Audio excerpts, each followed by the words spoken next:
que se escapó Fito el día de ayer. No, resulta que Fito, el narcotraficante ecuatoriano, jefe de los choneros, el cartel de droga más grande de Ecuador, que tiene, dicen que ya 8.000 miembros, casi la misma cantidad de miembros que el partido Pachacútec, o que, perdón, que la CONAIE, la Confederación de Nacionalidades Indígenas del Ecuador. Imagínense, tiene 8.000 miembros. Este señor se escapa de la prisión donde estaba encerrado y tenía una sentencia por 34 años, porque fue un asesino, porque fue un narcotraficante, porque fue un extorsionador, porque era un individuo de alta peligrosidad.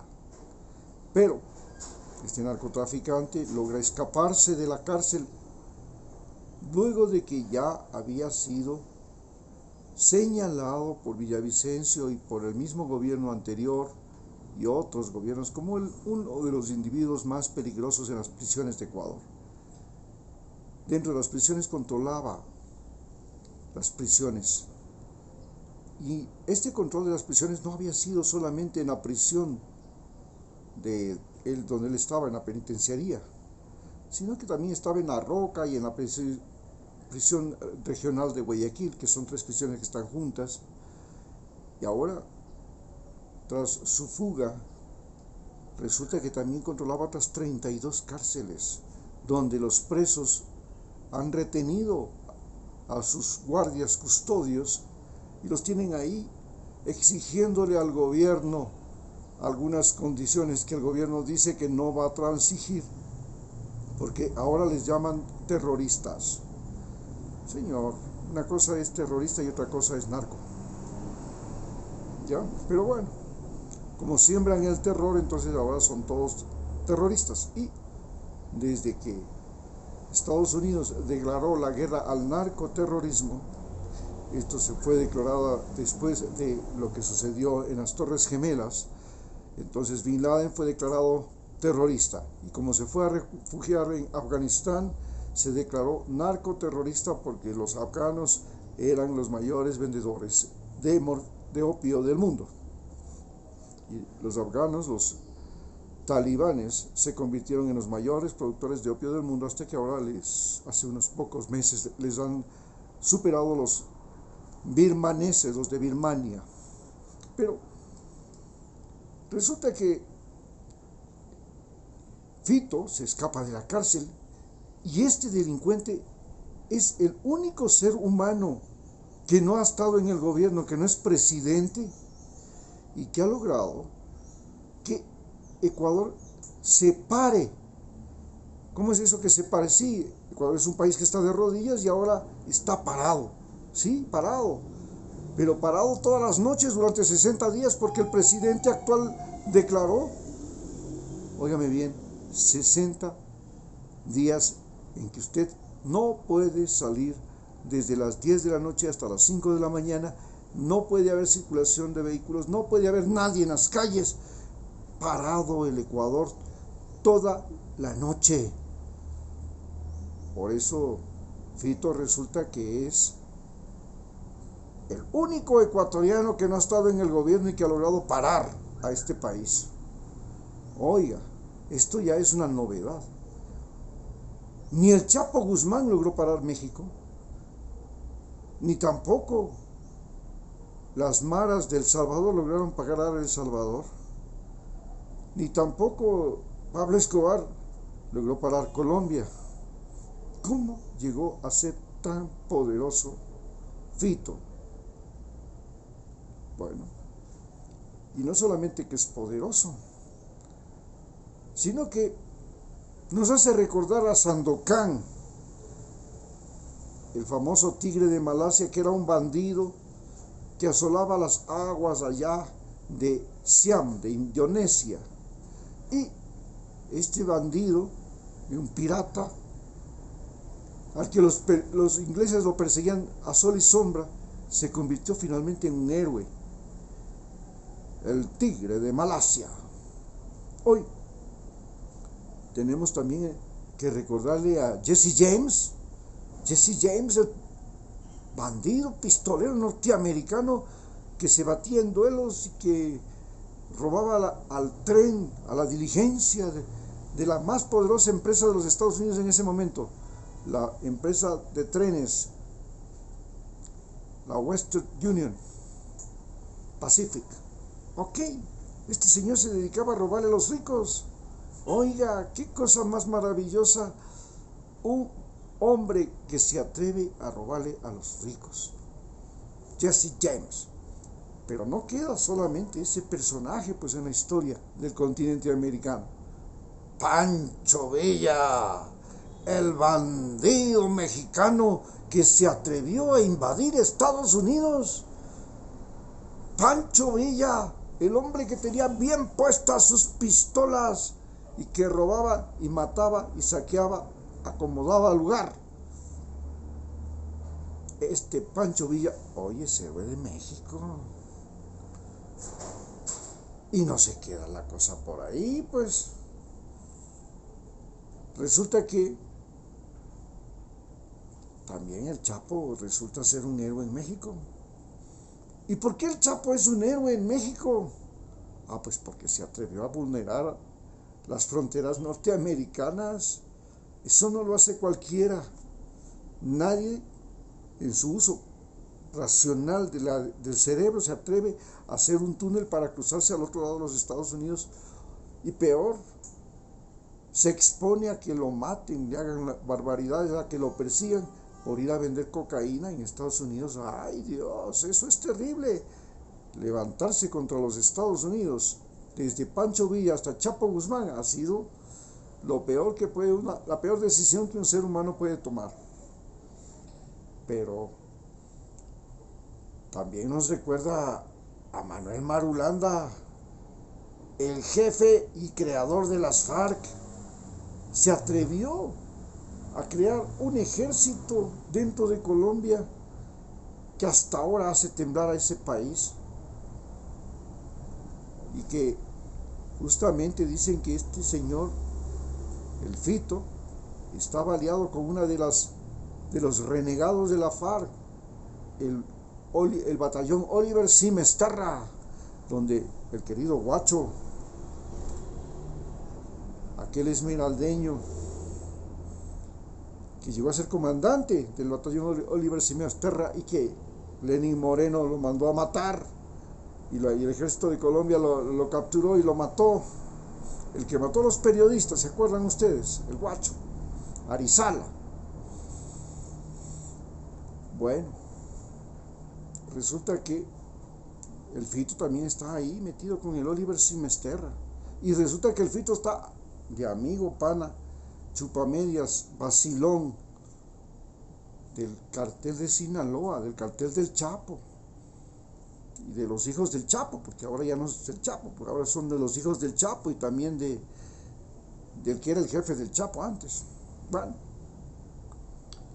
y Marulanda, que crea las FARC,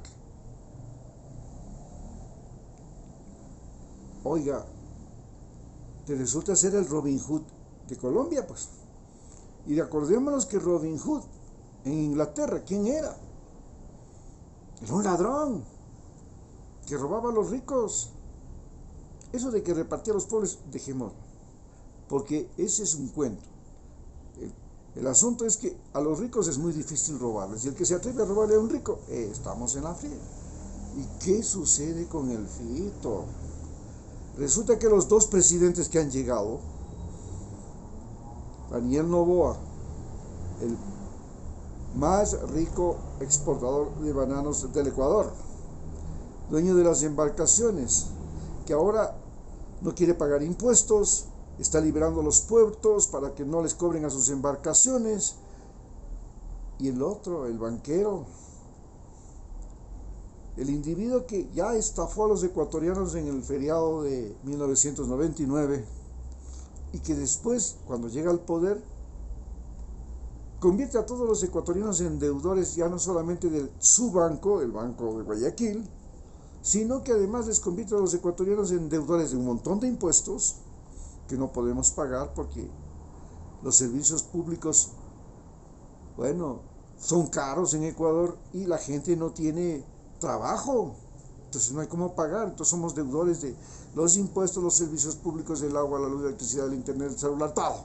Y por eso los ecuatorianos se largan de este país, porque no pueden pagar, no hay trabajo, los impuestos están ahí. Y el gobierno le quiere meter a uno, le quita todo y le quiere meter a la cárcel también. Y no solo eso, sino que se volvió ladrón de los préstamos internacionales. Acuérdense, le puso a un compadre a dirigir todas las empresas públicas, consiguió dinero para las empresas públicas, dizque para reactivarlas, y el fulanito se fue fugando con millones de millones, y ahí, en todo este enredo, estaba metido su cuñado, el cuñado del presidente, al que no le quieren tocar.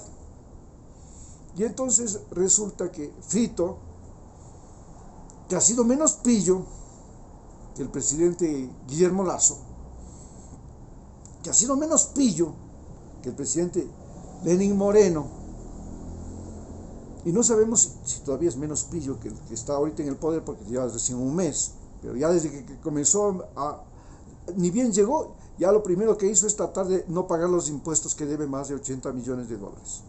Ya, por ahí hizo una jugarreta, trató de que no le salga, de evadir los impuestos, por ahí trataron de frenarle. Bueno, el asunto es eso, resulta que es menos pillo. Y entonces el Fito ahora es el héroe nacional. Es el héroe nacional. ¿Por qué? Porque es el Robin Hood. Es el Jesse James. Es el Marulanda. Es el Pancho Villa. Es el tigre de Malasia, ecuatoriano. Y si lo encuentran muerto, bueno, va a quedar un problema. ¿Por qué lo mataron? ¿Por qué lo dejaron escapar? ¿Por qué no por qué no lo llevaron a la corte a declarar? ¿Qué secreto escondía? Ahí hay el problema de que este señor le había amenazado a Villavicencio, el candidato a la presidencia, que 11 días antes de la votación fue asesinado. Y entonces era el culpable del asesinato, pero qué curioso. También murieron los colombianos que le asesinaron al fulano, los autores materiales. Ahora también muere el autor intelectual. No, algo está mal. ¿Quién le mata? Así que lo mejor que puede pasar en este momento es que aparezca el Fito y que vaya a la cárcel y que vaya a un juzgado a declarar. Porque resulta ser que se escapa el Fito no el 8 de enero o 9 de enero cuando se lo descubre que se ha fugado. Dice que se ha escapado ya el 25 de diciembre. 15 días estuvo fuera. Nadie se dio cuenta. ¡Qué casualidad! Y 2 funcionarios de la penitenciaría también se han escapado, ya no están en sus casas. ¡Ay, qué cosa! ¿A qué punto llegó la corrupción? Pero resulta ser que nosotros estamos librando una guerra, la guerra al narcotráfico, y esta guerra, en realidad, igual que la guerra al narcotráfico cuando se la libró en Estados Unidos era contra los negros y contra los hippies, aquí la guerra al narcotráfico es simplemente para poder controlar Galápagos, para poder controlar Manta, para poder controlar el ejército y la policía del Ecuador y para poder poner y quitar presidentes. Ese es el problema de la guerra al narcotráfico en Ecuador, que no es para eliminar a los carteles, es para que el gobierno norteamericano pueda controlar a la policía, el ejército, Galápagos y todo lo demás. Poner y quitar presidentes, poner y quitar fiscales, poner y quitar jueces. Entonces este es el problema de la guerra al narcotráfico, que no es realmente una guerra por evitar una lucha contra la delincuencia, no, es una lucha en que nosotros los ecuatorianos ponemos los muertos, tenemos que cuidar a los presos, tenemos que darles de comer, tenemos que crear cárceles, tenemos que comprar armamentos, tenemos que comprar todo, solo para que Estados Unidos no tenga drogas. Y el problema está en que Estados Unidos tiene drogas porque, uno, su población está loca, está adicta, porque crearon esta sociedad del entretenimiento, donde ser divertido es lo más importante en la vida. Y en Estados Unidos Para ser divertido hay que ser alcohólico, hay que ser drogadicto, hay que ser consumidor de sexo, de table dance, hay que ser consumidor de porno, hay que ser individuo divertido. Si no, eres un pobre infeliz en Estados Unidos. Y en segundo lugar, porque Estados Unidos fue el que inventó el que introdujo la cocaína, fue el que inventó el opio, la morfina, fue el que inventó, y junto con el laboratorio Sandoz, el LSD, fue el que introdujo a su población en las drogas, y luego utilizó las drogas en la guerra de Vietnam para financiar a los grupos anticomunistas.